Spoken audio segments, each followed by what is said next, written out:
This is Anya's second time on the podcast. If you haven't listened to the first one, you should. Gatsby's also joining us if you're only listening to this. We have a beautiful cat on the table. And I don't usually choose a topic for the podcast, but today I really wanted to talk about... he's walking on the keyboard. Off to the computer. He never does that. That's amazing. Okay, I think we'll be okay. We just had a really nice musical introduction, which I've been wanting to have for this podcast. So the topic today is astrology. I feel like I'm being challenged to a duel or something. You are. Okay. You are. Because I come from a tradition and a family in Italy that very much believes... My father, who I looked up to very much, was just so obsessed with astrology but he also liked alchemy, and he also was very superstitious, and it was a way of engaging with you and with the world, which I always, as a kind of having grown up in a more American rationalist tradition, I kind of rolled my eyes at, because, from a scientific perspective, and when thinking of science kind of expansively as a way of like looking at the world and testing out your hypotheses, and having some sort of falsifiability, and having empirical evidence or even a theory of how something like this could work. Where is the method of action of like causation from what's going on in the stars to what's going on with our human lives? And we know that astrology has existed for thousands of years, and it seems like it's been pretty effectively dismissed, as far as I can tell, from a scientific perspective. But I've heard you speak about it in a different term that for the first time ever allowed me to kind of embrace the possibility that there is some type of truth in this, but not in the scientific sense of truth, in the sense of like, Werner Herzog talks about like the accountant's truth, right? There's a what he calls ecstatic truth, which is like the truth you find in a great novel. Like, that the things in, Crime and Punishment didn't happen. Right. That doesn't mean that there's not truth contained in those pages. Right. And I think that thinking of the way I've heard you kind of in passing talk about, and I would like to go deeper today, you talk about astrology as a domain for archetypal stories, right? And so I just want to open up the conversation. I know you've taught courses on this, and I want to call the podcast like, astrology for rationalists or for skeptics, because I do think that you've hinted at, in what I've heard, a line in which that we can embrace this without having to choose between common sense, logic. Yeah. So you want to first talk about it just a little bit, how you got into this and what your background is with it? Yeah. So I grew up, I was raised Jewish. That was my sort of, exposure to the belief realm. I just thought it was totally ridiculous and didn't understand any of it. And I'm memorizing things and they don't have any meaning. And I think I also just didn't get it. I always sort of felt like believing in something, or like God was like weak. Like, well, why can't people just be good people in general? Why do they have to like be doing it for some God?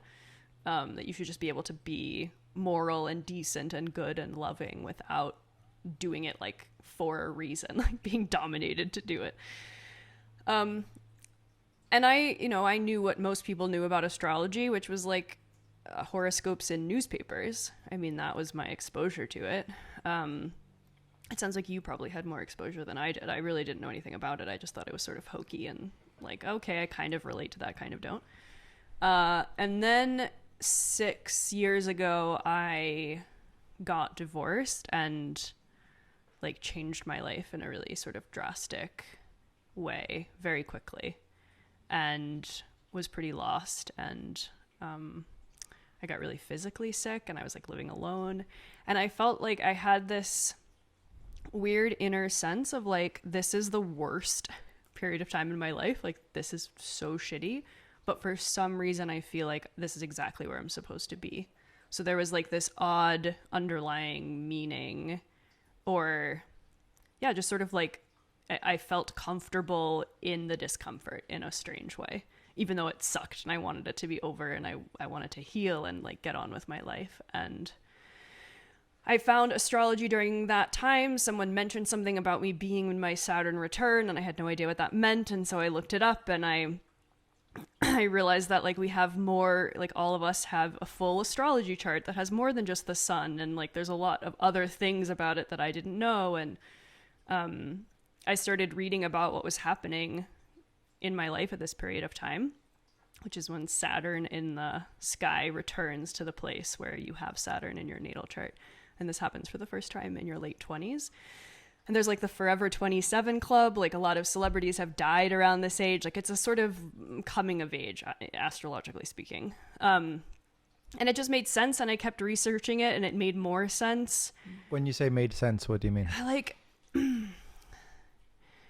basically like describing this period of time in one's life, which is where I was in my late 20s, where I felt like in many ways actually like reason and structure and reality like were sort of hitting me over the head for the first time. Like you really can't keep being in relationships without really knowing who you are, and you're, you know, a workaholic and you have control issues and like all of these things that I just like put to the side and put to the side and put to the side. I was finally like grappling with in my late 20s.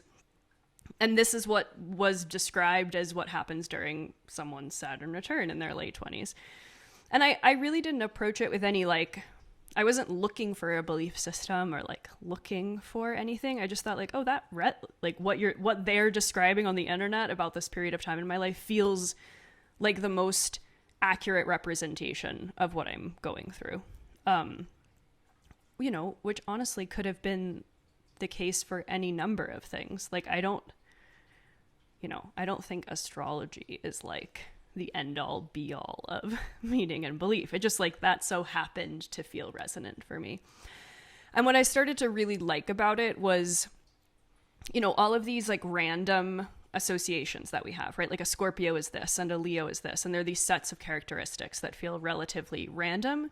They're not actually random. They're based in the mythological stories that went into naming these planets and these constellations in the sky.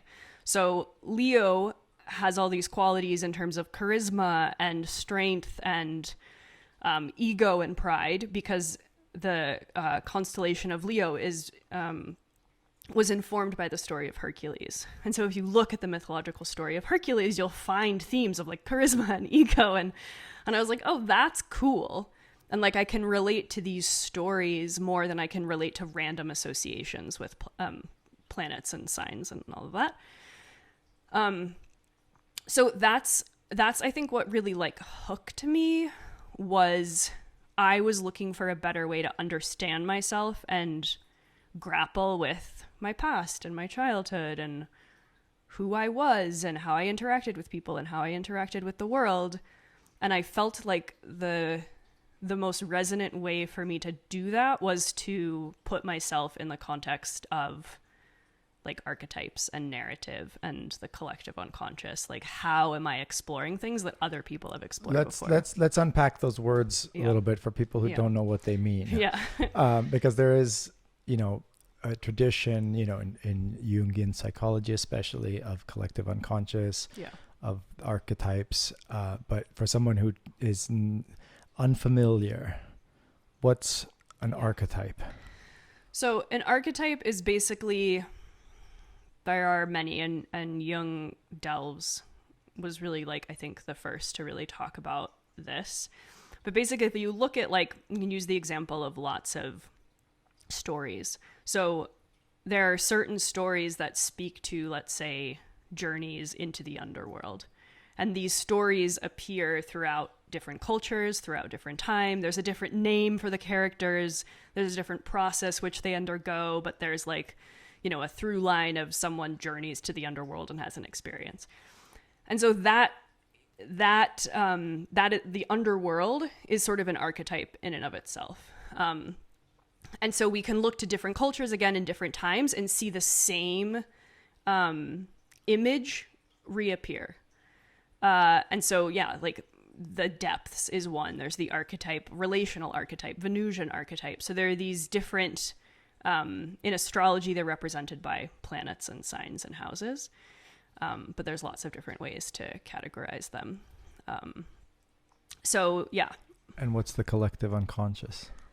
The collective unconscious is basically like the pool within which all of these archetypes live in a collective way. So we all have some association with these images, with these themes, with these narratives across culture, across time, for some reason.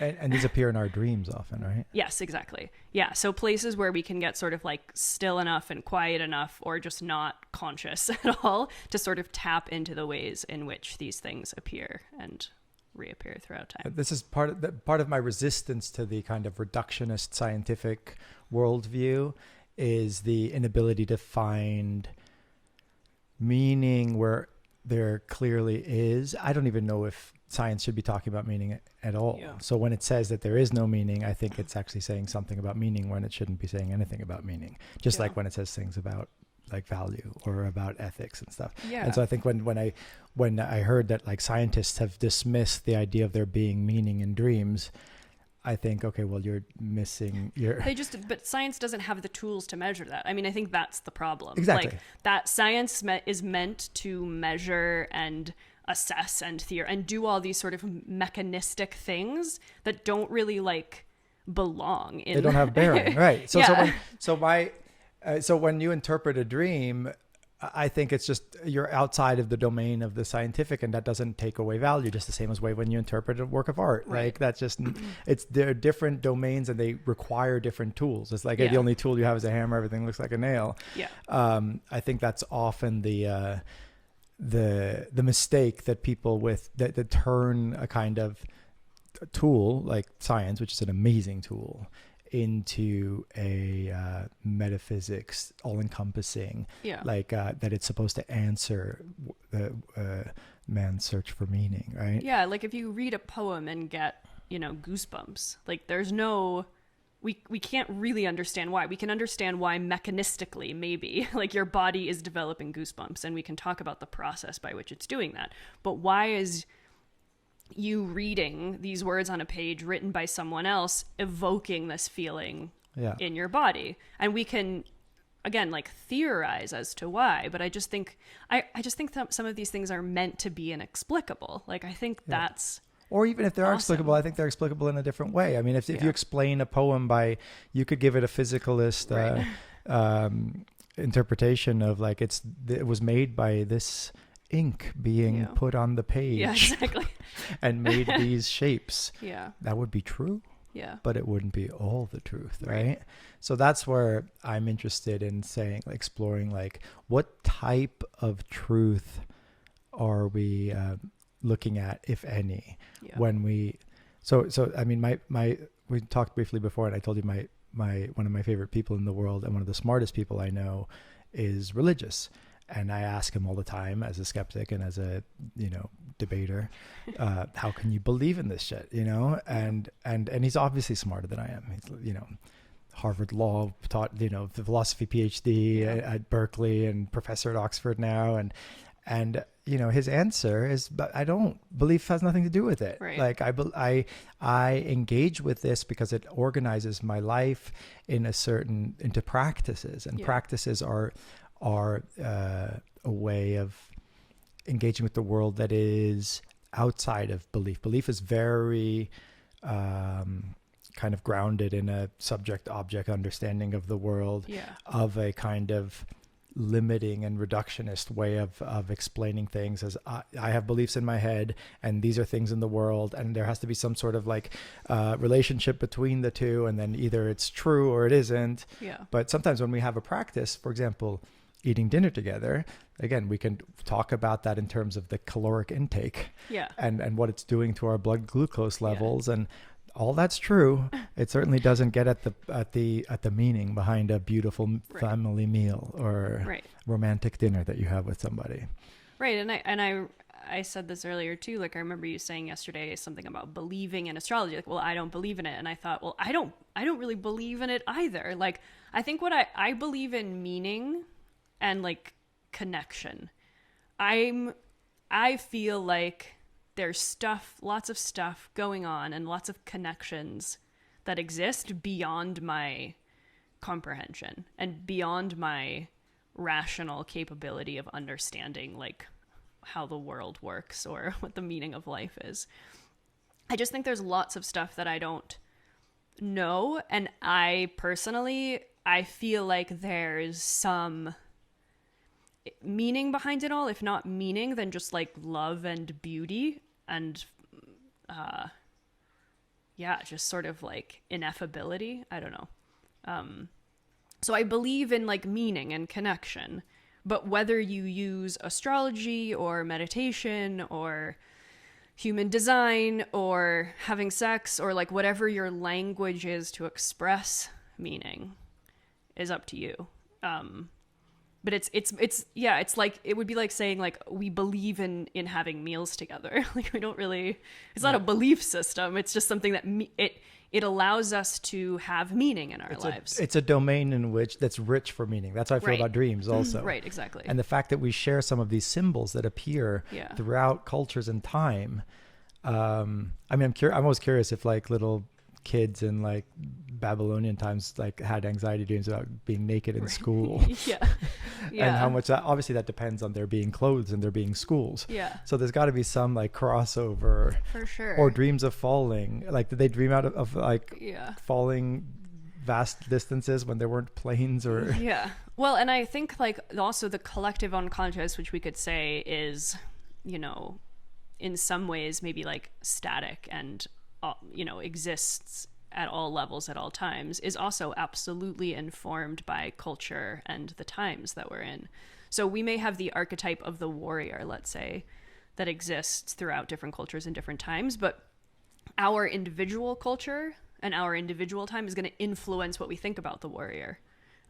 It influence how he, what a warrior means, what a warrior does. Is it an individualistic ideal, or is it something that one does collectively, and for what ends and for what purpose? Like, why are we fighting and how do we fight and what tools do we bring to the fight? Like those all shift and change. And I think that's what's really cool to me about this, is that like, if we know the stories and we know the archetype, we can see how like our lives, like I'm enacting the warrior in some way, right? Throughout my life at different times. And when I'm aware of that, I can say like, oh, I have the capacity to tell this story in one direction or another, right? Like I think American Western culture is very much about like the individual warrior, like sovereignty and freedom, and like it's, the hero's journey. It's all very solitary and individually focused. Whereas I think like the hero should be someone who's clearly like working with his comrades, and like it's a collective effort to achieve whatever the thing is, that the heroic thing, right? If it's just a solitary person. So anyway, we can like put ourselves into these archetypes and these stories if we're conscious of them and aware of them, and sort of like, I don't know, help to evolve the archetype in real time. So there's a great movie that Michel Gondry made about Chomsky's like linguistics work called Is the Man Who Is Tall Happy? Do you know this? Mm-mm. Oh, I highly recommend it. Instead of exploring Chomsky's political work, which is also obviously really interesting and has been like documented to death, Chomsky obviously is mainly known, or as importantly known, for his work in linguistics. And so Michel Gondry decided to tackle this from a non-expert perspective and see if he could unpack the meaning behind Chomsky's work. And so he does all these beautiful 16 millimeter hand drawn animations, and he just comes with this very kind of lovely, naive, open-hearted and open-minded perspective, just trying to get Noam to explain this stuff. And then there's Chomsky is obviously deeply rational, and you can see that Gondry is trying to create some camaraderie with him on this rationalist plate, let's say. Yeah. And he says, my girlfriend, it drives me crazy. She talks about astrology, and what would you do if your girlfriend was talking about this? And you expect Chomsky to be like, oh, it's a bunch of bullshit. Yeah. But instead he says, Isaac Newton was smarter than either of us, and he believed in astrology. And human beings are always looking for connections. Yeah. Between events. Yeah. And sometimes that part of our brain is a little overactive. 100%. And so it's probably not true in that sense that there may be no connection between what's happening in these constellations, which, also the constellations, the way they look to us from the ground is very haphazard. Yeah. One star might be, when these constellations were named, it was just people looking with their eyes. They didn't have telescopes, right? And they didn't know that one star was, much closer than the other, and the other one maybe doesn't even exist anymore. Yeah. And in fact, even a lot of the signs, according to its own inner logic, don't make sense anymore, because we figured out that the dates of when the constellations appear were wrong. Yeah.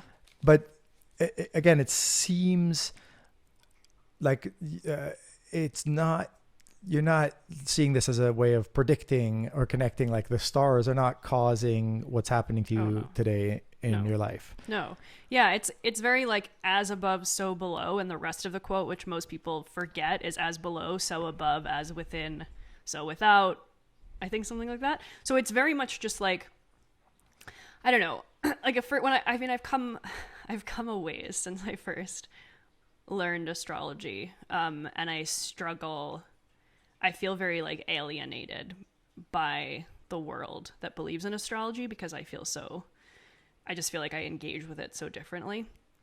But I think like can we unpack that a bit? Like how does the world engage with it in a way that does turn you off? Predictively, first of all. Right. And I mean, I think it's, if you listen to astrologers talk about this, like there is no real belief that the planets there's not like a magnetic force or like an energetic thing that we could measure that's affecting us. But a lot of people who dabble in astrology do think that like, because Mercury is in retrograde, that they're having computer problems. And like, I saw a comic the other day that said, the caption was astrologic, and the person was saying, oh, I failed my logic test because I'm my professor is a Leo, and I'm a Scorpio. Yeah, it's like, I don't believe that. Like, okay, Mercury is represented by Hermes, who's a psychopomp, and Hermes' job is to bring souls who have died into the underworld. And he's sort of this like translator, and he can exist and sort of move through different realms. So like the conscious world, the unconscious world. And so in astrology, signs and planets, Mercury, but also the signs that it rules, Virgo and Gemini, are associated with communication and translation, and these very sort of modernized, disconnected versions of what Hermes was all about. And so in my, like, if Mercury is in retrograde, which just means like the planet's close to the Earth and it appears as if it's moving backwards, because, like when you're on a highway and you're stopped next to a car and they start moving forward, but you think you're moving backwards, that's what's happening. Like, it sort of looks like the planet's moving backwards, but it's not. It's just that, like, because of rotation and because of proximity. Anyway, so that's what's happening in the sky. And for me, it's like, if my computer were to die during that period of time, the question for me is like, oh, like, maybe I should go outside and spend more time in nature now. Like, maybe fussing around on my computer is not the best way that I can engage in like the sort of communication and translation and curiosity that Hermes actually like stands for. We can do some of that through the computer, but that's how I approach it. Like, nothing's happening to me. I'm happening with something, I love that. And that like gives me information that, of course, and I'm bringing meaning to it. I mean, that's the other thing too, right? Like this is a big problem, I think, for people, that they like see a set of numbers like, oh, 444 or like 1111, and they decide that that means something specifically, you know, like, oh, it's 1111 when the person I like texted me, so therefore that means we're supposed to be together. And I think meaning is better served of like, something's coming up for me right now. Like this person is texting me at 11:11, and maybe it's asking me to like think about this relationship a little bit, or the ways that I'm projecting into it or fantasizing into this relationship. Like, I don't know. I think synchronicities are just opportunities to think about something more, not this means this, right? Because that piece of art fell at this time. What does that mean? You know, like definitively. And I don't think that, I think that's all like subjective, you know, what we bring to it. Yeah. So my primary partner, Dulcinea, she's also somebody I deeply respect, who's very absorbed in this way of looking, this lens through which to interpret. Yeah. Not so much what happens, but people's character traits. And I get frustrated when I find it limiting, and I find it interesting when it's expansive. Yes. I think if you pigeonhole somebody and say, oh, of course they're acting this way because, you know, their right. moon is in Virgo, No. I can get a little impatient or eye-rolly about it. But when it's a story about a personality type that if it adds, let's say if it adds depth, again, if somebody said, we can sit around and eat, you know, clouds. Yeah. I would be like, that's really like counterproductive, right? It's like the other day I got my car towed, and this girl on this boat said, oh, my car didn't get towed because I put a purple aura around it. And I wanted to kill her or myself. Yeah. I was like, is that really helpful? Yeah. In any way? Yeah. Or maybe I should do that next time. Now, if she had said something like, you know, when something that you take for granted is taken away from you, right? Maybe that shows that you should be a little bit more careful about, you know, or a little less reckless about where you park your car, and where you leave your camera in your car. Yeah, and if the, you know, the stars are saying this right now, right? I would be like, bring it on. Like I will take that the same way as I will take the meaning of a poem. Like and I don't even think it has to be the stars. I mean, I think like where I feel like I don't know. I think astrology will always kind of be a part of my life, but I don't really look at charts anymore. I more just like move through the world and recognize archetypal themes showing up. And because I'm familiar with like, you know, oh, that person's like acting neurotic over there, which reminds me of Virgo. And so like, how do I relate to these energies and what can I learn from them? And like your example, if you were just to say like, oh, this thing is happening in the sky and therefore that's why my car was towed or that's why my camera was stolen,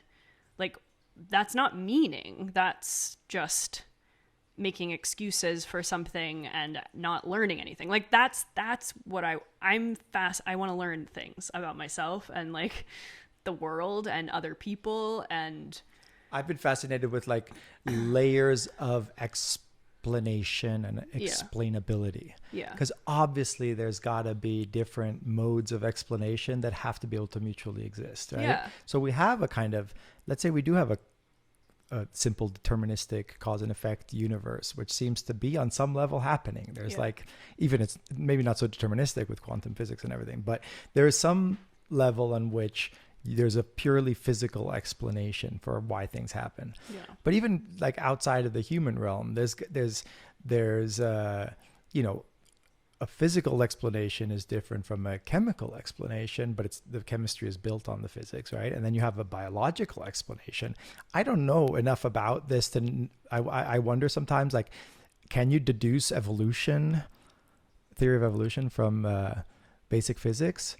If so, we haven't figured out the way to, right? Yeah. So somehow these explanations have different like modes of effectiveness, you know? And so to give like we said, like a physical explanation for a biological event is maybe impossible and definitely a waste of time, because it doesn't say anything meaningful about Right. what happened, right? Right. If you talk about like the atoms bumping around to explain why the way the frog is eating the fly, it seems like you're going too far down, right? So I've been thinking a lot lately about the appropriateness and the ability to have different levels of explanation coexist. Totally. And so I'm wondering if there's a place for, because people that I love and care about and respect seem to find meaning and truth in this, I'm trying to open my mind to the possibility of it being some level of explanation that is actually compatible with science and actually adds layers of meaning. Yeah. You know? Yeah, there's a really great, super dense book called Cosmos and Psyche by Richard Tarnas. That's like the closest merging of the scientific and this numinous related to astrology. What's numinous? Godly, like spiritual meaning, stuff that can't be measured with science. But yeah, this guy Rick Tarnas basically like talks specifically about this idea, like traces throughout history, like through the scientific revolution and Copernicus, like how astrologers and astronomers used to be the same. There was no distinction. Like people who studied the stars did so in both a scientific, mathematical measurement way and also symbolically. Same with alchemy. Like it was both scientific, but also highly symbolic and metaphorical. Anyway, he sort of traces this evolution of, the advent of science and modernity and civilization and the effects that it had on astrology, and sort of suggests some ways that we can actually merge these two things. Or at the very least, like you said, see astrology in the realm of belief and meaning as being able to coexist and coincide with mechanical scientific ways of looking at things and measuring things. Yeah, I recently I listened to a really beautiful lecture by Rupert Sheldrake who's a kind of controversial but I think rather brilliant chemistry professor at Cambridge, I think, and he's very into angels and metaphysics of all kinds that you wouldn't expect from a scientist. And he gave a talk which is on YouTube about like spirituality for atheists, and how we found there at first, like science was very dismissive of all religious practices because it thought they were grounded in beliefs that were not believable. But now we're recognizing that people who are religious often live longer, are happier, have more community, and so then the question is, can we tease out some of the practices? Right. And someone in England has started a church for atheists where people get together every Sunday and sing and express gratitude and hang out with their members of their community and all of these things that we know are good for us. Right. And then so he talks about like ritual and pilgrimage and singing and all of these things that like but we should even just saying grace before you eat is really a valid and valuable practice. Yeah, I feel like I can't eat without like having a cheers or a toast of some kind. Like it feels super weird when people just start eating. And we have all sorts of even tiny rituals, like when someone sneezes, saying bless you. Like you don't have to believe in anything for that, but there's like if somebody doesn't say anything, you're like, wait, can you acknowledge me? Can we have that little moment, right? Yeah. So you said you don't read the charts anymore. Can you talk about when you did though, and how and what you found in that? And I'm gonna have to have Dulcinea on here because she's really into the charts, and maybe we can talk. What I mean by I don't look at charts is while I was studying it, like I did a year-long apprenticeship with a group of 15 people. We spent the whole year learning with a teacher, and I was just looking at them constantly. And when you look at something like that constantly, like you're both looking at your own natal chart, which is like the map of the sky when you were born, coupled with what's going on in the sky now. And those two things talk to each other. So, Saturn is someplace in the sky, Jupiter is someplace in the sky, and it's, as far as astrology is concerned, that's affecting us collectively, but it's also affecting us on an individual natal chart level. So Jupiter being somewhere in the sky might be affecting you more than me because of your chart. And, you know, in order to learn, I had to study astrology charts, and my own and other people's, and I was giving readings, and I was doing all sorts of things. I was just like highly invested and involved. But I think it's difficult. It became very clear to me, like, how, like any belief system, which doesn't have to be spiritual, right? Like, I think capitalism is a belief system. Like, civilization is a belief system. Like, we're serving some god, whether we're aware of it or not. And if you're not if you're not conscious enough of the ways in which this belief system is affecting you and influencing you to believe certain things versus others, then I think it can start to be, at the least, like, egoic and narcissistic, but at worst, like, delusional, and you can, like, it just goes too far. And it becomes really difficult not to predict. It comes because if you're like, oh, I understand the archetypes of those planets that are going to be together in the sky on this date, it's sort of impossible not to think about what that might mean for you in the world. And sometimes that can be okay and helpful and useful if you can keep it very broad and be like, I don't know what's going to happen, but I think it's going to engage in themes of X, Y, Z. But it just became a little bit, like, too much for me. And limiting. And, like, sometimes, I mean, there's so many astrologers I really respect, but the fact of the matter is people like you and other people that I really love and respect and find interesting haven't found their way to understand what astrology really means, and have all these, like, you know, negative viewpoints on it or skepticisms about it. And, like, I want to engage with the collective about archetypes and about stories and about the unconscious. And sometimes I just feel like going by way of astrology to do that can be limited. Limiting, you mean? Limiting, yeah. So you're coming around to, maybe we're having this conversation backwards. I'm being more defensive about it than you. No, and I think it's a great, like, not that it isn't a great tool, but for example, like, I've taught, the last 2 classes that I've taught were one about Venus and one about Mars. And Venus and Mars, are they the archetypes that we associate with them in little kids' poems? Yeah, like man, woman, like desire. Men are from and Mars, action. women are from Venus. Yeah, relatively, with our own, like, what we're bringing to it. But yeah, and yes, we use astrology charts. We taught these. I was doing them with a friend of mine, and we taught them the Venus course during a Venus retrograde, and Mars is about to go retrograde, so we're teaching our Mars retrograde class now. But really, it's just about the archetype of Mars, which is the archetype of the warrior, and talks about freedom and independence and autonomy and the self and the body. And like, I realize while I teach, like, I'm using astrology as the doorway or the window through which to get to other material. I'm saying, like, our life is a story and we're acting out these different archetypes at all times, and let me show you your astrology chart to explain this to you, how that works.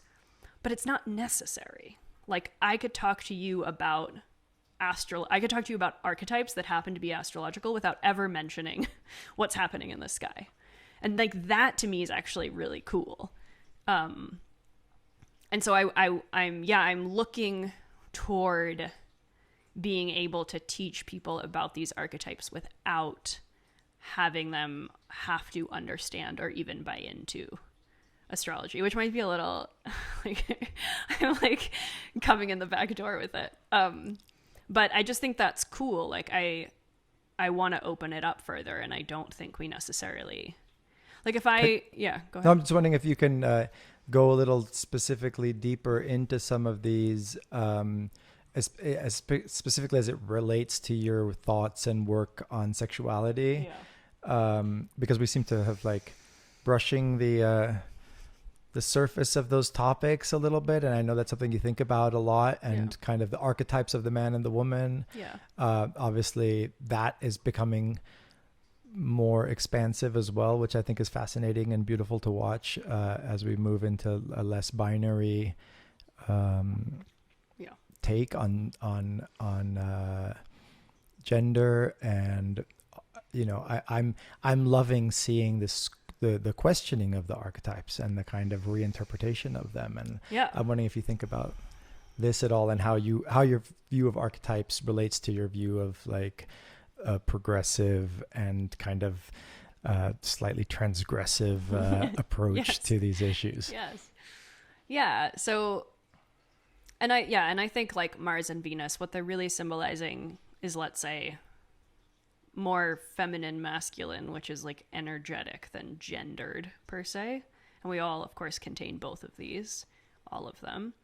But even more than masculine, feminine, I think a good way to look at it is like night and day, right? What are the sort of characteristics associated with the nighttime, which one could say is more feminine or Venusian? And then what are the characteristics associated with the daytime, which are more Martian or masculine? So we can take the gender out of it, really, which I think is confusing at this time. Do you think the attraction to astrology seems to be associated more with the feminine, and why is that? Because it's the unknown, I think. Very good, very good. and the sort of like, the sort of chaotic nature of the unknown. And Venus is all about the fertile void, like the desire that exists in the void of chaos, basically. We don't know what's going to come out of there, right? Like the spark of creativity. And Mars, as the masculine, comes in and makes that shit happen. Like, oh, you have this great idea that you want to bring forward, or this great relationship, or this, you want to have sex with that person. Like, let's make it happen. We have to move toward our desire in addition to just desiring something. So yeah, it's much broader than male, female. And one thing that I would like to do is, in addition to the planets, are also these asteroids that were named after mythological goddesses. So Juno, Athena, Ceres, and there's some that are used a lot in astrology and some that aren't. Persephone and Hecate and all these goddesses. And the stories that are associated with them are pretty boring and patriarchal. And I have all these books about the goddess archetypes in astrology, and I find them to be uninspiring, like, at best. And something that I'd really like to do is reimagine those stories in a more modern, forward-looking, more transgressive, like, way. Mm-hmm. And I don't need astrology to do that. Like, I don't need to show people where they have the asteroid goddesses on their chart in order to talk to them about these, like, 8 different feminine archetypes. So yeah, I think what attracts me a lot to astrology is that, like, it's very old. There's a lot of history. There's a lot of practice associated with it, but it's very clear how modernity and whatever culture it exists in at any given time is affecting it and the stories that are being told. And if I'm interested in a different future, or I'd like to feel like I'm playing some role in moving the world toward a more, I don't know, communal, inclusive, regenerative, reciprocal future, then, like, I want to play a part in retelling the story and encourage other people to do that as well. So if I know the story of Athena, who's like the warrior woman, how am I in my life telling that story, and how can I sort of tell it in a way that I think is, like, productive and forward looking and more interesting than. And so can we go into some nitty gritty, and can you tell me anything that you've learned about yourself through some of these archetypes and these stories and these placements? Oh, yes. I would say one of the most, there have been so many, but one of the most important was that I think one of the big epiphanies that I had while learning this practice, but also just existing in my life post-divorce, was recognizing how brutally codependent I was, and how afraid I was of abandonment, and how incapable I was of, like, being with myself. And what pointed to this in astrology? No, this I'm saying before I even knew astrology, that this is what was coming to me. And when I learned astrology, one thing that popped up was that I have my moon is in Libra, and Libra is the sign of relationships and connection. And our moon is about what feels comfortable and nourishing and safe, sort of like a mother's embrace or something. So I was clearly, I could reflect on this without astrology or not, but like seeking safety and comfort and nourishment through relationships more than figuring out like where I had self-worth without someone telling me that I did. And so I learned that about my moon, and I was like, okay, that checks out. And then I also learned that something called my chart ruler, I'm an Aries rising, which is opposite from Libra, which is all about autonomy and independence and the self, and not about relationships, and about inner strength and this warrior. I'm an Aries rising, which means my chart ruler is Mars, because Mars rules Aries. And basically that just means like that's a very prominent energy in my life, is Mars. So I was like, okay, and these two things sit opposite each other. My need for autonomy and freedom and authenticity and selfhood, but also my desire for connection and relationship and partnership. And what I realized was basically that I was prioritizing the moon side of things way too much. And I would just do things for others, and I was, in a monogamous relationship and like working this job that I hated, working way too hard to please other people and be perfect and all these things. And I was totally neglecting the part of me that's just like, fuck this. Like, I want to take a nap. I want to go do whatever the hell I want to do. I want to go sleep with that person, or like, I was totally neglecting this, and then it would just boil and boil and boil, and eventually I would like leave my relationships in like a huff of resentment and just like, like why? And so it became very clear to me that like if I were to move forward in my life relationally, that I was going to have to create a relationship that valued my autonomy and my authenticity and my individuality, and also that I had to be responsible for making sure that was cultivated and not people pleasing. And so I got the symbol of Mars tattooed on my finger, pointing the way. Exactly. Yeah. To always remember that. So that's been, and that's like, the sign of the masculine, and it's super strong for me, and that felt really good to remember that and to honor that, and create a relationship or a community or just the way that I engage with others that was honoring of that and empowering of that, not disempowering of me. And what are your other placements? Aries rising, Leo sun, Libra moon. My Venus is in Cancer. What does that mean? Like, or to you, what does it mean? Let's say Venus in Cancer, basically that like I show love through like nurturing and inviting and sort of mothering in a way, and also appreciate that in return. Like I think Venus is like our core needs, what like Mars is what we want. Like I want that hot woman versus Venus is like the need for relationship. So Venus is like a roof over our heads, like community, land, food on the table, blah blah blah. And for me, all of that's in the sign of Cancer, which is... While you say this, I'm going to also just ask Dulcin if you can tell me my placements. I have your chart. You have my chart? Do you have it on you? No, it's on my phone, but I know a lot of it. Where's your phone? You're a Libra rising. Mm-hmm, which means... Wait, first I want to finish going through yours. Yeah, so Venus in Cancer, I'm obsessed with like community, and I think I'm like the mother of my podcast community in a lot of ways, and want to be a mother. I don't want kids, but I feel like I'm very motherly in my life. What else? Mercury in Virgo. Meaning Mercury is about communication, and Virgo is like systems and specificity and efficiency. Mercury rules Virgo, so I think like communication is something I feel quite comfortable with, and I like to edit and make things clear and efficient, I think is something I really like. I mean I could go on and on, but those are the big ones. Dulcine has answered. Oh no, she hasn't answered yet. She just Okay, answered well, I know he, you're a for now. Libra rising.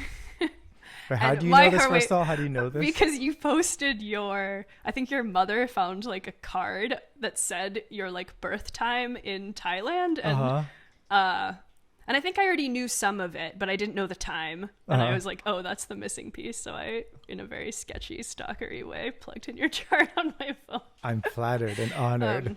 I think one of my favorite, I'll tell you, one of my favorite parts of your chart that made so much sense to me is that I've always, without knowing your astrology, like, you obviously have a very specific and efficient, and maybe sometimes controlling and neurotic way in which things need to look, right? Like, we can't park our van unless it's parallel or perpendicular to the pool. Yeah, like, it has Chris to be and Anya perfect. have brought their beautiful Sprinter van that they live and travel in, and they parked it between our shipping containers and the pool, and I loved the view from there, but I hated the fact that it was not perfectly perpendicular to the shipping containers and the pool. Yeah. It was 3 degrees off. Right. And they, were thinking more pragmatically about where it's most level. Yeah. And I would probably sacrifice a little bit of levelness for that visual kind of perfect. Yeah. symmetry perfection. and harmony, let's say. Yeah, you're very aesthetically sensitive.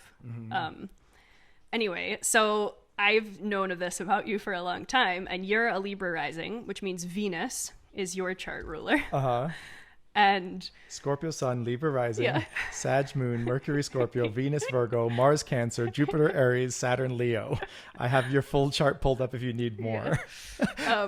You can reference this. Yes.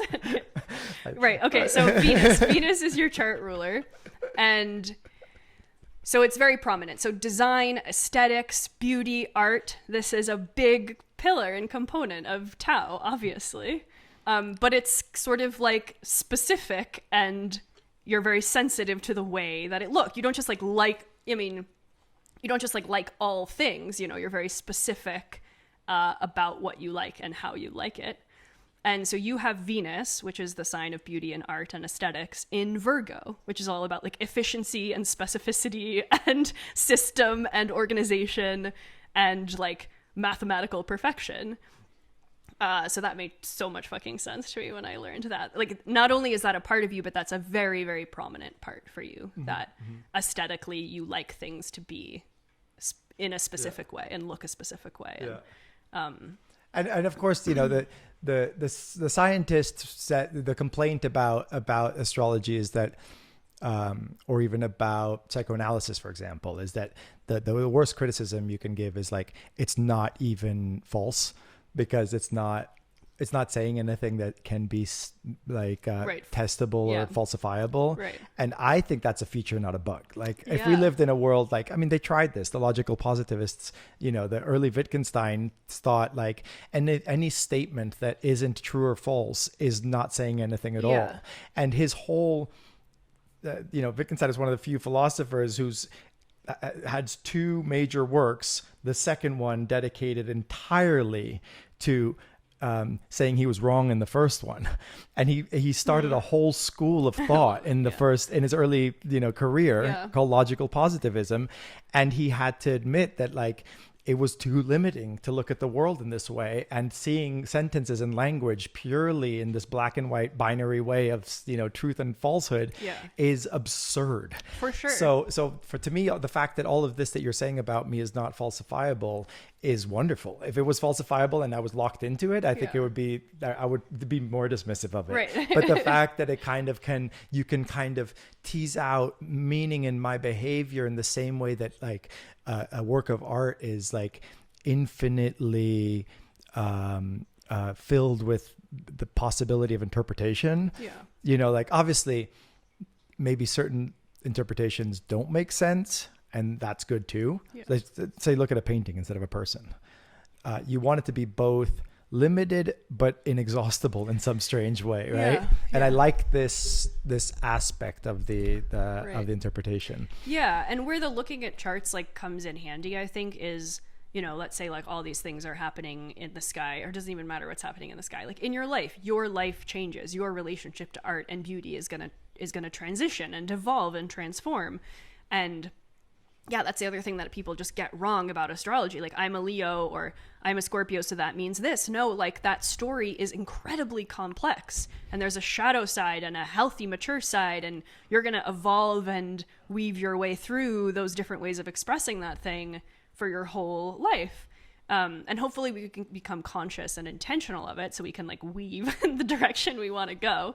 But yeah, like, there's the other part of that placement in your chart. Venus in Virgo is in the 12th house, which is the house of the unconscious and spirit and that which we cannot explain. So it's like, how is what you're doing, which might look mundane, line the van up with the pool, how might it evoke someone to, like I said, when they read a poem, like, get goosebumps or, like, feel something, right? Or interpret meaning from something in a way that's sort of transcendent in a way. And that might, you know, it may have started with just line the van up with the pool, but then over time for you, as you know, as you get older, how other people are seeing you and engaging with you, like, you know, it evolves. This is resonating with me a lot. Thank you. Go on. Hit me with Keep the reading other. Your chart. Hit me with the other. I'm so curious. Yeah, well, I think you have to. It's interesting. You're a Libra rising and I'm an Aries rising, which means our charts are basically opposite each other. Which I also think is interesting. I always find myself sort of, like, fascinated and curious, but also confused by Libra rising sometimes. Because I just think, like, everything, like, Libra is in your first house, but Libra's in my 7th house. Like, everything we have is flipped. What does that mean about our first house and 7th house? So first house is about us and our, like, individual selves. And the 7th house is ruled by Libra, so it's all about relationships. So you have an odd chart because I have what's called a natural chart. Like, the first house is associated with Aries, and I have Aries in the first house. I see. Opposite of Aries is Libra. So you have Libra, the archetypal opposite, in Aries's house. So you have your charts, like, flipped. It's hard to describe without looking at it. I got this. You got it? Yeah. But yeah, there's I don't know, there's lots of things I could say. You can bear all. No, I think, yeah, I would Tell me what you really think. You do have a lot of Scorpio. Like, I would love to see how those energies evolve for you over the course of your life, as far as Scorpio is your sun, but also there's this thing called the Nodal Axis, which scientifically speaking is like where the moon and the sun, the place where they hit on the ecliptic, like where their paths intersect on both sides, are called the Nodal Axis. And we have a south node and a north node. And the south node is supposed to represent sort of like what's comfortable and familiar, like what we came into this world with. And the north node is something that might not be as comfortable and something we're sort of working toward karmically or whatever, however you want to see it. And you have your south node in Taurus, which is again ruled by Venus. So this very sort of like definitely about art, about tangible physical things we can touch and feel in logical, rational, scientific ways. And Scorpio is very much about the underworld and the depths of what we can't explain, and like trauma and like the land of Hades and so I think the intangible. And so your nodal axis is like pushing you more in that direction, or pushing you in that direction, I would say. So I can tell people that I don't believe in astrology because of my nodal. Your nodal axis? Yes. Yeah, I don't know. Chris has so many problems with astrology too. And I always thought it was because he's an Aquarius and he doesn't do what other people do. So he's like, no, sorry. Yeah, I don't know. I also didn't believe in astrology except astrology. She's for doing a long air time. quotes if you're just listening, because you still don't really believe. I don't. How can I mean, like I said, I believe in meaning. Like, if I'm going to be labeled or accused of being anything woo-y, I want it to be that like I feel like our lives have meaning. And I don't necessarily mean for us individually. Like, I think there's a meaning behind who we are and why we are and who we interact with and when. And for maybe some greater purpose that I'll never understand. I don't know what that is, but I do like, I don't, my belief is the opposite of like, we live in a meaningless simulation. I don't find that inspiring. Right. Like that's Although what it simulation is. could be more meaningful. Maybe it's Yeah, for a maybe. reason. But I'm just personally inspired by like, there's a purpose here. Even if I don't know what the purpose is, I just feel like purposeful. Yeah. And that makes me happy to wake up in the morning, even when things are shit. I mean, if I was doing a simulation and wanted people to learn something, maybe I would code in some really cool, like subtle relationships between what was going on in this universe. I'm buying what you're selling, what you're programming. So so to go on, the narcissist in me wants to continue to hear these different interpretations. Your Sagittarius placements, your moon in Sag is narcissistic. Oh, is that where it comes from? I don't know. I think a lot of people associate Leo with narcissism. Because it's Hercules and because he's so strong. I'm just realizing Narcissus is an archetype too, obviously. Yeah, Narcissus, yeah. We just use the word narcissistic, but we forget that there's like an archetypal, ancient tale about Narcissus who looked at himself in his reflection in the water. And he did this on, now I'm like blanking on the mountain, but there's a Mount Helicon, I think. Yeah. A mountain where Narcissus looked at his reflection is also the same mountain, mythologically speaking, where the god that informed Sagittarius lived, and that's all about, like, Sagittarius is all about pure potential, like which can be like the pure potential of oneself, like, well, what's like the ideal, where's the outer limits of where I can go or what we can do, which is where your moon is. So you find some degree of like comfort and safety in that place of exploring the extremity of a thing. And I don't think any sign is narcissistic. I was kidding, but I think also it's like more like process, right? Like we're not anything. Like I don't see myself like as a Leo. I see someone who's telling the story of Leo, or like engaged in the process of Leo more strongly than maybe someone else is, but we all have the whole chart, like all the signs, all the planets, all the houses are in every one of our charts. They're just jumbled differently. Which is nice. It makes it more rich for meaning. Like I said, like a painting that's complex and has lots of things going on. There's part of it that's going to be very specific to that age, and part of it possibly is going to be more universal, and and be able to cross from age to age.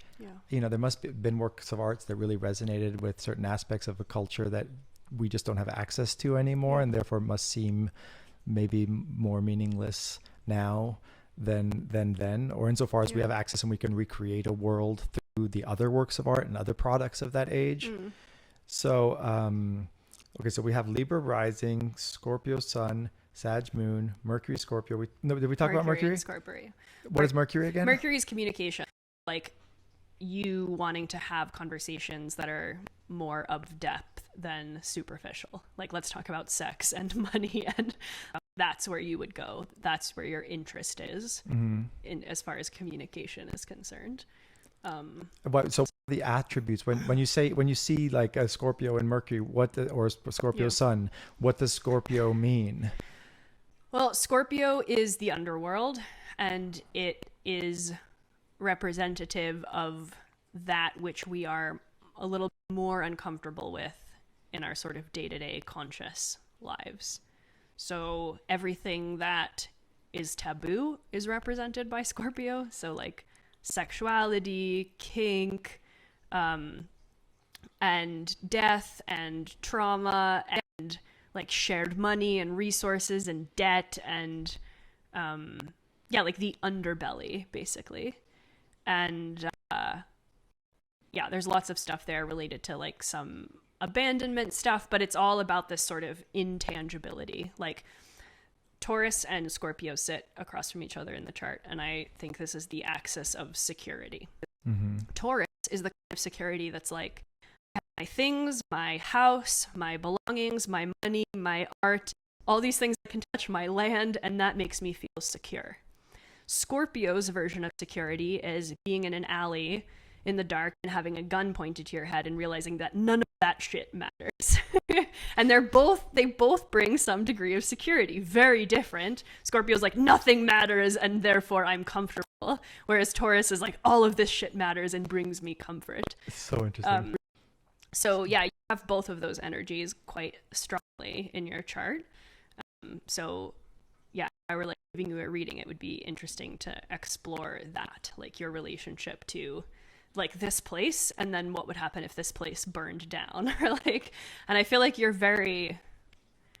think you're one of the most adaptable people. Okay, we've been having some technical difficulties, but I think we're okay. Third time's the charm.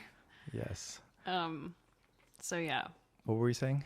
We were talking about your healthy relationship to impermanence. Yeah, and this is tied to my chart in some way. Yeah. Yeah, well, you have your nodal axis. Remember that thing I was talking about, like the sort of like karmic coming from going toward themes from Taurus to Scorpio, and then you also have Mercury in Scorpio and your sun in Scorpio. So, and like, what is Scorpio tied to? What does it mean? It's the intangible and the underworld and letting go and the unknown and really like the transformative process of that, right? Like your dad dying, like confronting that. Yeah, confronting loss and using it as a way to grow is the, I would say highest octave of Scorpio. Yeah, I think if there's elements of my approach to life that I can feel proud of, I don't take credit, so pride is the wrong emotion, but that I'm glad to have. One of them, it has been an ability to not dwell on loss once it's happened. Yeah. I think I fight for things when there's still the possibility of keeping them, obviously. Yeah. And again, I'm kind of using this expansively, whether it means like losing our house the way we did when I was in my early 20s, because of the whole amazing story of my mother marrying this very charming con artist. I just remember it's not even a rational thing. It's more of an emotional thing that for a couple of years we were fighting with lawsuits and bankruptcy and trying to like hold on to this one asset that we had as a family. And then once it was definitively gone, my mood immediately shifted to excitement about what could happen next. Yeah, and like relief. Yeah, it opens up opportunity. And I moved into the school bus and like, and a whole new chapter started. Yeah. And I do think like, I don't know if this is contained in my chart, but I see life as coming in chapters or cycles. And so when one ends, there's the death of one thing, but always means the birth of something else. Yeah, and sure. And that goes for relationships. It goes for material possessions, money, property, death at its most extreme. Obviously, that's the hardest one. Yeah, because there's such a finality to it. But I think even in that, I've seen the way people's spirit transforms into something else that lives in you, right, is beautiful. Yeah, and I think like the faith that you have in that process is, I think, the benefit of astrology, but clearly, like in your case, didn't have to come from that, right? It's some sort of belief that something new will appear, right? Mm-hmm. And that life does come in cycles, and sometimes we lose things and sometimes we gain things, and walking away from something means we're walking towards something else, and walking towards something else means we're walking away from something else. And like, I think that if we have that confidence or faith in the world and in our lives, then like, to me, that's what the practice of astrology can bring. But it doesn't have to. It can be anything else. It could be religion. It could be just faith in general. Like, to me, that's what is really beautiful. Like I said, I like that I can wake up on a shit day and be like, okay, today sucks, but like, what's here to learn? Or like, what's here to confront or grow from? Not that I'm going to like curse the sky because they put the planets in some direction, but like, oh, thank you for the universe for bringing this to my attention. Like, how can I learn from this, and how can I confront this, and how can I be challenged by this in a productive way?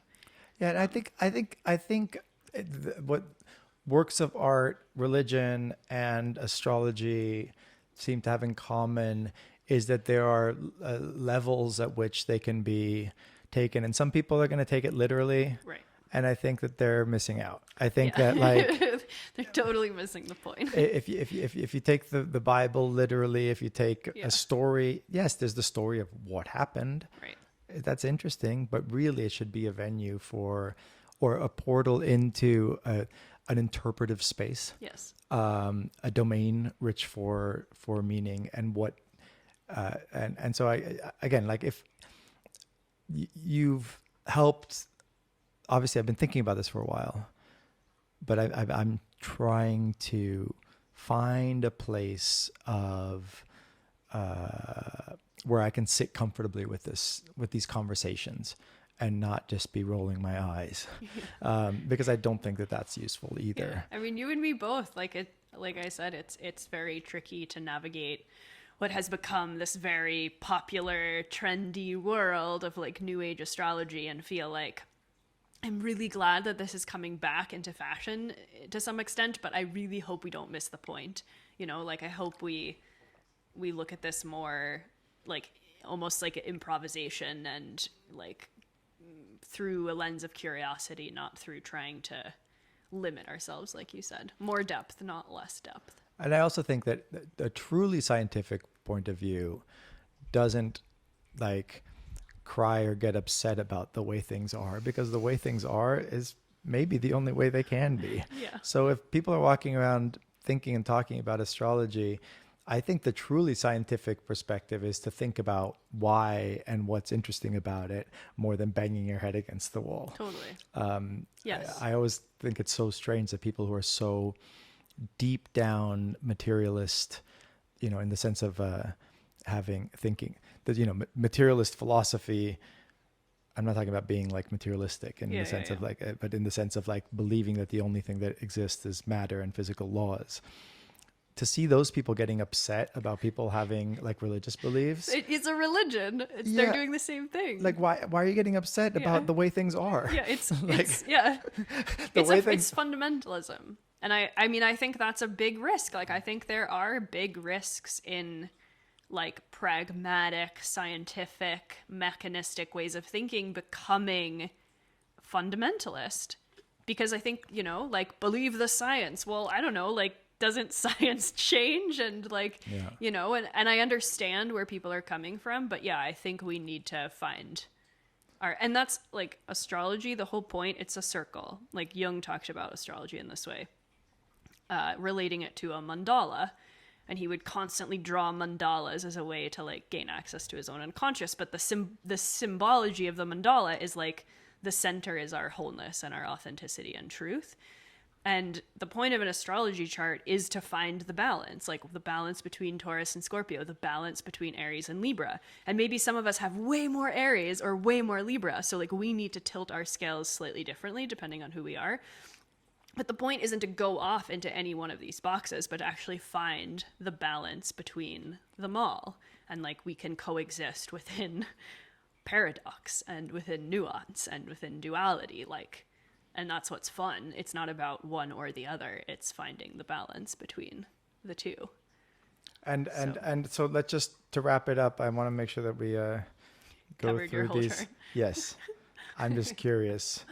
So, and if any of you out there have some insight that's going to help me navigate my existence, feel free to leave it in the comments if you're watching this on YouTube, or to just reach out and... I'll say one thing that Dulcinea didn't share, but that I know exists in your chart, which is that you have a Libra rising and you have Pluto is conjunct your ascendant, which means rising is the point on the eastern horizon. So when you took your first breath, the sign that was on the eastern horizon is your rising sign or your ascendant. They're referring to the same thing. So for you, the constellation that was there was Libra. Also, what was there was the planet Pluto, or maybe is it a planet? I feel like it's been like deplanetized. Yeah.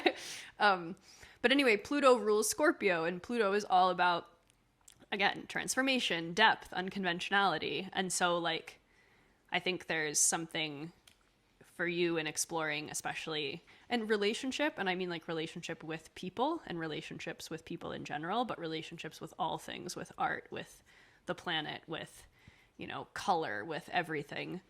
And like how are you using those things as a way to transform or to evolve as a person? Like there's a lot of really intense scorpionic energy in your chart in different directions. Like exploring the depths of like all things as a way to create like art and beauty and balance through that kind of transformation and destruction and taking things apart in order to create new beautiful things. I'll take it. Yeah. I'll take it. That sounds like up my alley or down my constellations. Mars, Cancer. Dulcinea says I love through I love by criticizing a little bit. Because of the Venus and Virgo. Yes. Which is the same thing that organizes art by, you know, parallel lines and stuff. Yeah, Virgo's very like nitpicky. I have a lot of Virgo too. It's a little critiquey and nitpicky and that's how I love. Yeah, Venus is how you love. Yeah. Yeah. Like, no, this isn't efficient. Let's create a more efficient way, which might sound like a criticism, but for you is like, no, like I'm really trying to help. Like I really think this will make it better and more peaceful. Absolutely. And then with the last two that we haven't talked about, and I want to know what they mean, is Jupiter, Aries, and Saturn, Leo. Jupiter. Oh, I think she means Jupiter is in Aries. Yeah. And Saturn and Leo's in, yeah. Yeah, Saturn and Leo. Yeah, once we start talking about like Saturn and Uranus and Neptune, those are all not like, they're more impersonal because they move very slowly in the sky. But anyway. Interesting. Yeah, Jupiter in Aries. Jupiter is like joy and sort of expands things. It's sort of like the good King Wenceslas of the solar system. So in Aries is all about, you know, autonomy and the self and doing what you want and being free. And so there's some like pleasure and joy and ease for that. In that for you. Mars in Cancer, I think she said, so like fulfilling your desires or creating things, you know, action through this sort of more motherly nurturing role, which can also lead to some passive aggressiveness because like Aries wants to be really direct and like the anger comes out, but your like anger aggressiveness planet is in like the sign of the mother. So it's like very gentle. Like I don't think I've ever seen you be like outwardly angry. It's rare. It's very rare. Yeah. That's a very Mars. And what does Saturn, Leo mean? Saturn in Leo. So that would be something that exists basically for like 2.5, 3 years. Everyone like around your date of birth had Saturn in Leo. So it becomes like a bit less personal and a bit more collective. But Saturn is about like rules and structure and time and the limits of something. And Leo is the sign of the child. It's very much about joy and pleasure and playing and playfulness and look at me and I'm having fun. And so how can Saturn basically like, I mean, your place could be an example of that. Like, or my constant Instagram posting. Yeah. But like, no, like how do we, I mean, I think you have a lot of themes in this and I do too, which is why I think I'm like inspired by you and drawn to you, but creating tangible, physical, structured containers for ideas. Oh, I like right? that. Like applied philosophy, basically. Yeah. Right. Yeah. So it's not good enough to just believe something or think something or enjoy something. Like I want to create a thing that I can touch and feel and show you that is representative of that thing. Well, Anya, thank you. If you delight as much in listening to Anya speak about not just this, but anything, which I think you just have a great way with words and concepts. You have 2 podcasts. I do. Can you tell people what they are so they can go back and forth between the 2? Yeah, the first one is called A Millennial's Guide to Saving the World, which is me interviewing people or just talking. And then the other one that I have is on pause right now that I do with my friend Erin called Horror Rapport, where we have pretty casual, very well-rounded conversations about sexuality and relationships. Why is that on pause?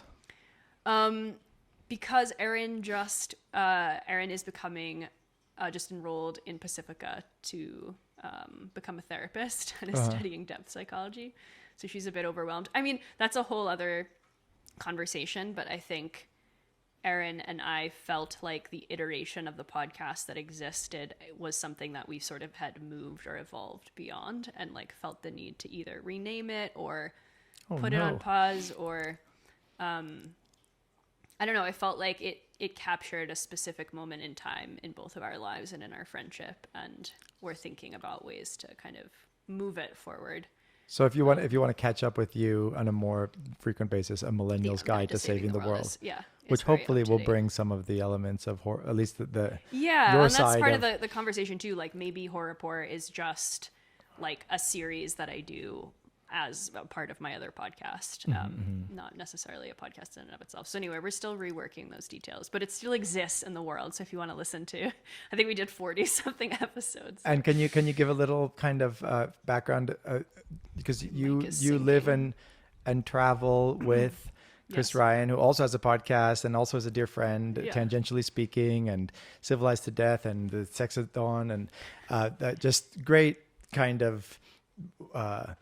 You're both just great navigators of the world and thoughts, I think. And you navigate. You spent the last year just traveling around the world, navigating the world.